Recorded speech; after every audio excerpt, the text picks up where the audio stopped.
Para mostrar isso, a gente vai fazer o seguinte experimento. Essa garrafa de vinho custa R$ 121. E a gente montou duas cartas de vinho que essa garrafa aparece. Nessa carta verde, a garrafa de R$ 121 é a opção mais barata. Já na carta branca, a opção de R$ 121 é a mais cara.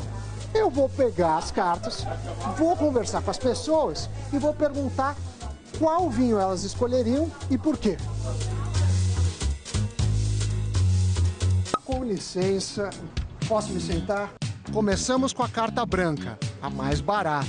Esse aqui ou esse aqui? Ou de 90 ou de R$ 104. Eu escolheria o de R$ 104. Escolheria um intermediário, Douro 2014 por 104.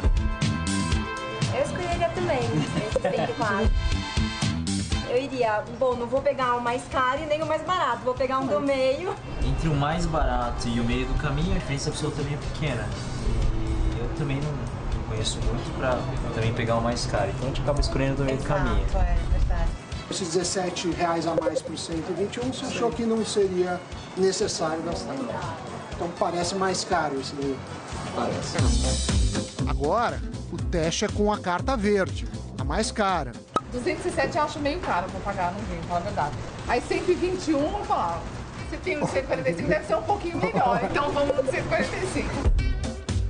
Também ficaria em torno do vinho de 145. Talvez eu acho que o custo-benefício de um vinho de 267 não fosse excelente. Do meio, nem muito caro, nem muito barato. Então seria de R$ 267. 320. Eu iria no 145. Por que o de 145? Acho que é um valor justo. E 121? Não sei. Você Porque achou? num restaurante 121... Vocês costumam beber vinho quando saem? Sim. Um bom jantar e bom vinho para vocês. Muito obrigada. Fim do teste. Lembra daquela garrafa de R$ 121? Pois é, ninguém a escolheu. As pessoas consideraram que ela era muito cara ou muito barata, dependendo da carta. Na branca, a carta de vinho com preços mais baixos, o vinho mais citado foi o de R$ 104. Na verde, a carta mais cara foi o de R$ 145. Conosco aqui no estúdio o economista que foi testar a neurociência e como as pessoas são levadas a enfiar a mão no bolso. Estou me dando uma boa noite, em primeiro lugar, minha inveja. Que dia ótimo, uma sexta-feira para conversar de vinhos e seus efeitos. Se bem que não é daqueles outros efeitos que a gente está falando, mas dos que levam as pessoas a gastar mais do que gostariam. Exatamente, William. Boa noite para você. Boa noite a você que nos acompanha.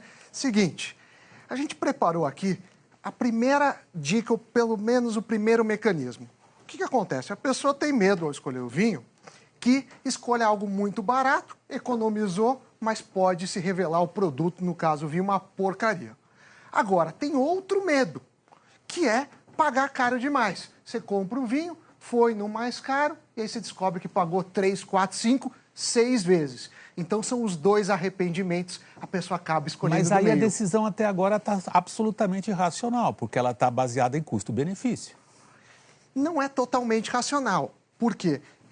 Ela toma a decisão pelos preços relativos. Ela não tem um parâmetro absoluto. Você diz, é racional ou subjetivo? É, o racional objetivo quebra... Não, subjetivo. Subjetivo quebra os parâmetros, as premissas da economia. E aí a gente dá uma dica para as pessoas, a dica para você, que é pesquise. Pesquise bastante. Então, uma coisa que você pode fazer é, antes de sair de casa, você dá uma olhada no preço dos vinhos do importador. Claro que num restaurante, você vai ter uma margem. O restaurante tem que ter uma margem de lucro. E aí, eu fiz uma suposição do restaurante ter o dobro do preço. Isso e aí é você suposição? estabelece. É suposição ou é fato, hein? É uma suposição baseada, é um chute educado. Quer dizer, o preço metade é o que o cara pagou, tudo bem. O problema, William, e aí, é quando a gente não paga o dobro, paga 4, 5 vezes, aí você fica meio chateado. Sami, outra coisa que eu fiquei curioso ao ver a sua reportagem. Quanto que você, nesse comportamento do consumidor, atribui a um truque do cérebro e quanto é cultural? A pessoa não quer fazer feio, convidou alguém, gostaria de impressionar. diria o seguinte, William. Existe uma parte, de fato, cultural, mas o cérebro influencia e bastante. Por isso vem minha última dica, que é entenda o seu cérebro.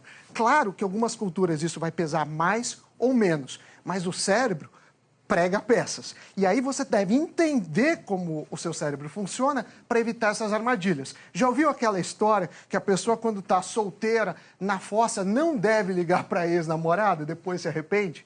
É a mesma coisa, a gente vai conhecendo Vem o cá, cérebro... mas o cara está comprando vinho para fazer isso.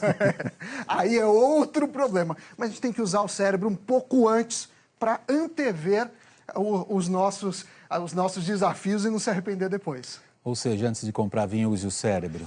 Antes de comprar o vinho, use bastante o cérebro para se não arrepender depois. E aí é só aproveitar a noite e o vinho, que na verdade sexta-feira e ninguém é de ferro. Foi sua estreia no Jornal da Globo, dizendo para o nosso público em casa, você vai sempre se ocupar desses temas, comportamento do consumidor.